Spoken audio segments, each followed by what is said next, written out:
This is your news source evening bulletin for today, Wednesday, the 3rd day of February in the year 2021. I'm Gordon Mosley. Here's what we're tracking tonight. The 12 Guyanese fishermen who were detained by the Venezuelan Navy have been released and are heading home tonight. The Venezuelan government's decision in the past 24 hours to release the fishermen it had detained for 2 weeks could provide political space for dialogue between Guyana and Venezuela. That's according to the Minister of Foreign Affairs, Hugh Todd. The fishermen were released from Venezuelan custody yesterday and allowed to leave the neighboring country with their vessels today. They are currently on their way to Guyana and are expected to arrive late Thursday or early Friday morning. In a statement released by the Department of Public Information, Foreign Affairs Minister Hugh Todd welcomed the release of the fishermen and the stage it could set for ongoing relations between Guyana and Venezuela. I think the early release, if I can use that term, of the vessels provides a political space for dialogue in terms of interstate relations. And I think that it's a good show from the Maduro administration, and we must commend them. At the same time, we must commend His Excellency President Ali for his leadership and direction in this regard. The release of the fishermen might have eased the ongoing tension between Georgetown and Caracas over Venezuela's latest decree claiming Guyana's maritime space and the arrest of the fishermen. The Venezuelan government's decision to release the Guyanese fishermen came as international pressure was mounting on Venezuela on the issue. The Organization of American States, CARICOM, and several international governments made clear their support of Guyana and demanded the release of the fishermen. The fishermen were arrested by the Venezuelan Navy while operating within Guyana's exclusive economic zone. In an address to the nation on Saturday, Guyana's President Irfan Ali made it clear that Guyana remains united on issues related to its territorial integrity and sovereignty. Today, the foreign minister also said he sees the Venezuelan government's release of the fishermen as a sign of goodwill. I see the release as an action that is consistent with international law and norms. And I think we must commend the government of Venezuela for an orderly release that shows goodwill, and it helps to rebuild some of the bridges between Guyana and Venezuela, and also by extension and the rest of the Caribbean community. The government of Guyana will be moving ahead with the establishment of a border patrol agency that will keep an eye on the country's borders in wake of the threats and statements from Venezuela on Guyana's land and maritime space. The Guyana Defense Force reported over the weekend that Venezuelan Navy boats have been observed still carrying out patrols within Guyana's exclusive economic zone as late as last week. The government of Guyana intends to continue to engage the international community on the issue. More news coming up in just a moment.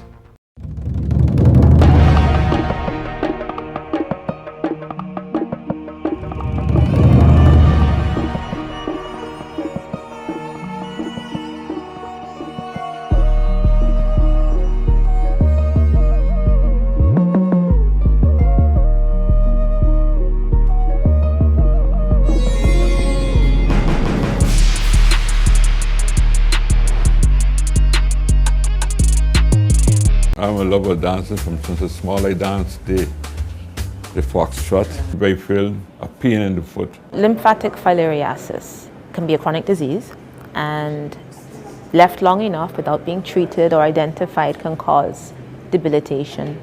If you're infected as a child, it's there, it multiplies in your system, in your body for years until it actually causes damage to the lymphatic system. So when it started to swell, I couldn't wear sandal, I couldn't wear a shoe. The stigma that's attached to them, it's something that's overwhelming.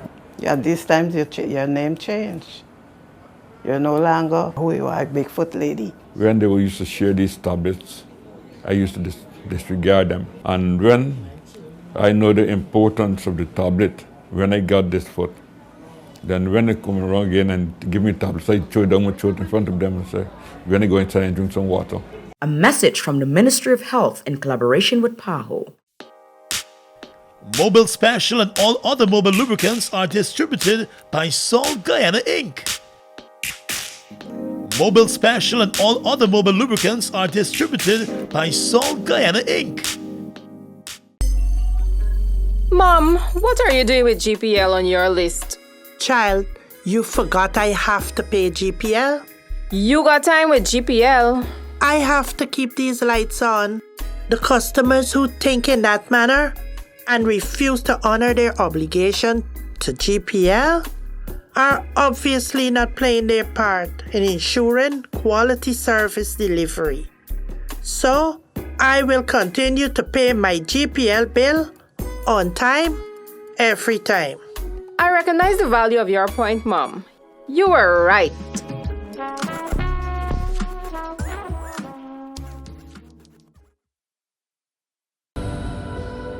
What if eliminating lymphatic filariasis was as easy as running the 50-meter sprint? Guyana is then well advanced in the race to eliminate lymphatic filariasis, known commonly as filaria. As we are crossing the finish line, let us remember that this chronic infectious illness can survive in our bodies for years unknowingly before triggering health conditions like hydrocele and elephantitis. What we also know from the current global pandemic is that chronic conditions put you at a higher risk of complications when contracting COVID-19. Your best prevention method is taking your filaria tablets during the Mass Drug Administration campaign. This is the step that takes Guyana closer to the finish line of eliminating filaria as a public health problem. A message from the Ministry of Public Health in collaboration with PAHO WHO. GBTI is your Guyanese bank, a bank that understands every customer's unique needs, opportunities, challenges, and financial concerns. At GBTI, we see you for you. Whether you're buying a new home or car, planning your next vacation or retirement, saving for your child's future, or whether you're ready to take that bold step of investing in your dream business idea, we are with you every step of the way. We hear your stories and watch you focus on your dreams as we share your aspirations. We are more than just banking. We are a family. We are part of your community.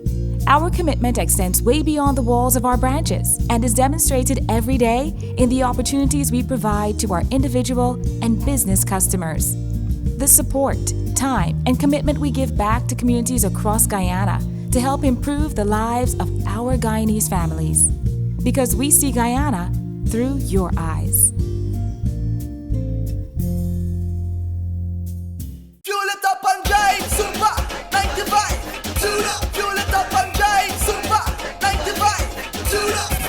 Protect your fuel system, boy. High mileage and performance, boy. Guyoil Super 95 gasoline gives you more reasons to drive and is available at 56 service stations nationwide. For affordable price, high performance, and high mileage, choose Guyoil's Super 95 gasoline. Fuel it up and drive!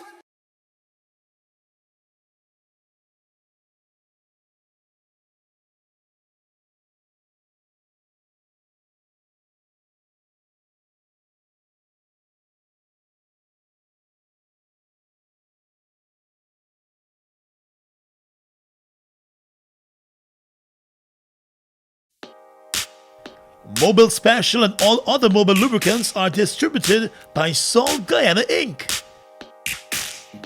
Mobil Special and all other Mobil lubricants are distributed by Salt Guyana Inc. Welcome back. A 29-year-old taxi driver from West La Penitence was shot dead last evening in the Northeast La Penitence community. The dead man was identified as Osafo Pollard. A police report said the incident occurred at around 10:30 last night. Persons who were gathered at a nearby birthday celebration reportedly heard a loud gunshot and noticed Pollard lying on the road just after, with a gunshot wound to his head. As the cake was taken, I hear a gunshot wound for him, and somebody said that somebody get shot, and then the person was lying there, and you called for the police and the ambulance. And the ambulance and the police came and they took away the person. The man was rushed to the hospital where doctors pronounced him dead on arrival. A post-mortem examination is to be carried out on the body. The taxi driver's assailant has not been identified, and it is suspected that it was someone known to him. A 32-year-old supervisor at a Bihari manufacturing company died on Tuesday afternoon in a freak accident at his workplace. According to a police report, Supervisor Mark Gomes was at work around 5:50 yesterday afternoon, supervising the transfer of flour from a pressure tank that was mounted on a truck to a storage container. During the transfer, the pressure tank started to make a whistling sound. In an effort to investigate the sound, Gomes climbed onto the back of the truck, and while he was inspecting the transfer hose, it became loose, and he was hit by the pressurized air, which blew him to the ground. The man hit his head and went into an unconscious state. He was rushed to the Woodlands Hospital, where he was pronounced dead. As part of the investigations, the police are probing a CCTV recording of the incident. The Edward B. Bihari Company has extended its sympathy to the family of Mark Gomes. The company is also conducting its own investigation. The Ministry of Health is still awaiting the results for 10 coronavirus samples sent to the Caribbean Public Health Agency for testing for the new COVID-19 variants. Guyana submitted the samples more than a week ago, as concerns grew about the wider spreading variants of the disease that were recently found in neighboring Brazil. Guyana has since banned all travel to and from Brazil. Health Minister Dr. Frank Anthony has explained that testing for the variants take time. He said Guyana does not have the capacity right now to test for the new variants, and building that capacity could take a long time. Genetic sequencing is a very complicated procedure, and right now we don't have that capacity. Maybe in the future we'll try to build that capacity, but it's really a complicated process. Not just the equipment, but you have to get specialized specialists in this area to be able to run the tests, do the analyses, and so forth. We would like to build that capacity, but it would take some time. We wouldn't be able to do that immediately. And with new coronavirus cases rising steadily, Guyana is also continuing its efforts to secure more vaccines to guard against the virus.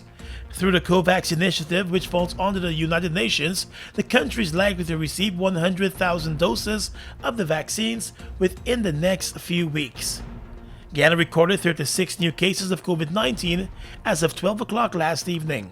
5 persons are still in the COVID-19 intensive care unit, and there are just under 800 active cases. Family members of the 2 Berbice teens who were brutally murdered last September gathered outside the president's office again today with a protest seeking justice as they called for more support from members of the public.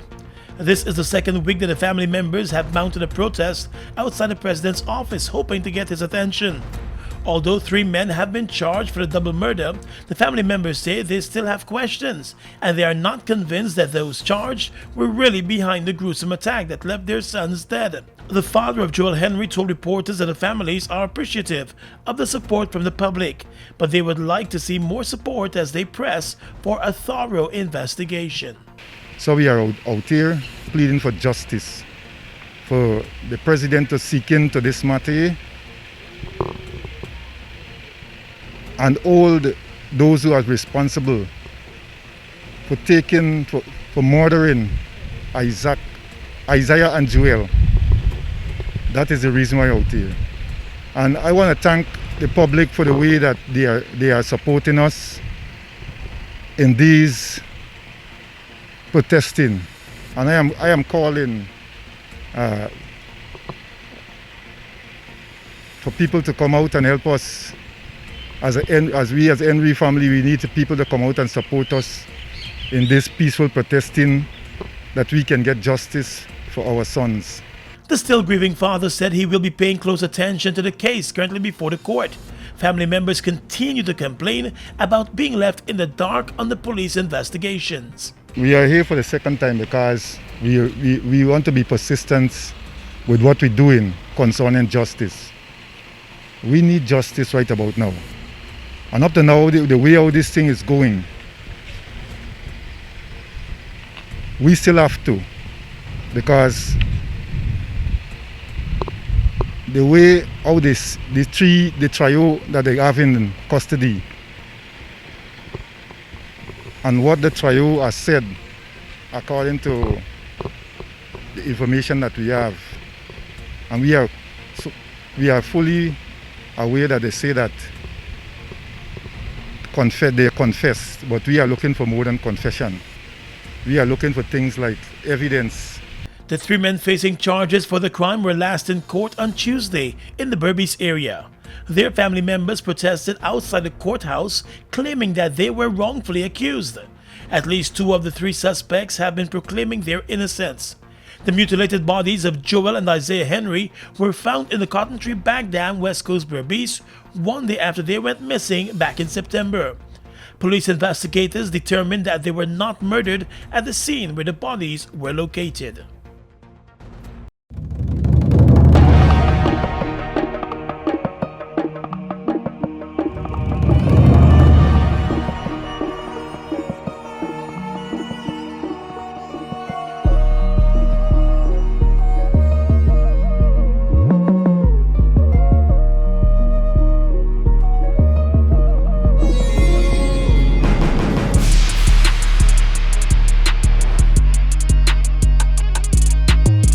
I'm a lover of dancing since I small. I danced the foxtrot.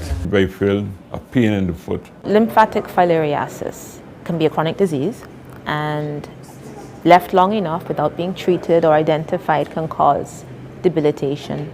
If you're infected as a child, it's there, it multiplies in your system, in your body for years until it actually causes damage to the lymphatic system. So when it started to swell, I couldn't wear sandal, I couldn't wear a shoe. The stigma that's attached to them, it's something that's overwhelming. Yeah, these times your name changed. You're no longer who you are, Bigfoot lady. When they used to share these tablets, I used to disregard them. And when I know the importance of the tablet, when I got this foot, then when they come around again and give me tablets, I throw it down my throat in front of them and say, when I go inside and drink some water. A message from the Ministry of Health in collaboration with PAHO. Mobile Dalvac and all other mobile lubricants are distributed by Salt Guyana Inc. Mobile Dalvac and all other mobile lubricants are distributed by Salt Guyana Inc.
Due to the impacts of the global pandemic, COVID-19 across our nation, essential organizations like us have chosen to adopt innovative approaches to meet the emerging needs of our customers while protecting our employees. Here are some quick tips to make managing your GPL bill easier while we practice social distancing. To register for electronic billing, you can use the e-billing tab on your website. To access your bill balance, you can use 4 options: the website live chat at gpl.net, the online inquiry on our website under billing, SMS freedom by texting your GPL reference number to 624 0400 or 608-8400 or call our call center at 226-2600. A message from the Guyana Power and Light Incorporated. We are legions of men standing strong, but never too proud to stoop and help someone. We must send a clear signal to all. Do right, walk in upright ways, knowing that's what being a man is all about. And ever aware that things will only get worse when good men do nothing. Stand strong. Be the one to live right. Mobil Delvac and all other mobile lubricants are distributed by Salt Guyana Inc. Mobil Delvac and all other mobile lubricants are distributed by Salt Guyana Inc. What if eliminating lymphatic filariasis was as easy as running the 50-meter sprint? Guyana is then well advanced in the race to eliminate lymphatic filariasis, known commonly as filaria. As we are crossing the finish line, let us remember that this chronic infectious illness can survive in our bodies for years unknowingly before triggering health conditions like hydrocele and elephantitis. What we also know from the current global pandemic is that chronic conditions put you at a higher risk of complications when contracting COVID-19. Your best prevention method is taking your filaria tablets during the mass drug administration campaign. This is the step that takes Guyana closer to the finish line of eliminating filaria as a public health problem. A message from the Ministry of Public Health in collaboration with PAHO WHO. Across the region right now, around 50,000 Barbadians could start being vaccinated against COVID-19 in the very near future. During a national address yesterday, Prime Minister of Barbados, Mia Mottley, said a plea to world power India for help had borne fruit, and Barbados should receive around 100,000 AstraZeneca vaccines from India. Barbados had requested both a donation and the chance to purchase thousands of the vaccine doses. Prime Minister Mottley said frontline workers would be the first to receive the vaccines, along with elderly Barbadians and those considered most at risk, who suffer from chronic diseases and any comorbidities. Law enforcement and national security officers, along with other staffers considered essential workers, would be next in line. She said that she is well aware that not every Barbadian would want to be vaccinated, but she is hoping that persons will understand the need to be vaccinated. 12 police officers have been arrested in northern Mexico for their alleged connection to the killing of a group of migrants last month. The bodies of 19 people were found in a burnt-out vehicle near the U.S. border on the 22nd of January. Most of the victims are believed to have been Central American migrants. Investigators think they were killed as part of a turf war between criminal gangs over control of migrant smuggling routes in the area. The state attorney overlooking the case said the officers will be charged with murder and abuse of power. 16 of the victims were men. 2 of the bodies were so badly burned that their sex could not be established. DNA tests have so far shown that 2 were Mexican nationals and 2 others were Guatemalan. And finally tonight, international news. A vaccine to tackle the coronavirus variants could be ready later this year. That's according to the Oxford AstraZeneca team. The BBC reports that Professor Andy Pollard from Oxford University said tweaking a vaccine was a relatively quick process and would only need small trials before rollout. It comes as the UK announced that more than 10 million people have already been vaccinated. There is still strong evidence that existing vaccines work well against the mutations that have emerged, although their overall effectiveness may be weakened a little. The comments came after results released by the team showed the first evidence that the vaccine can reduce the chances of people catching and passing the virus, which has always been uncertain. And that's your News Source Evening Bulletin for tonight. I'm Gordon Mosley reporting.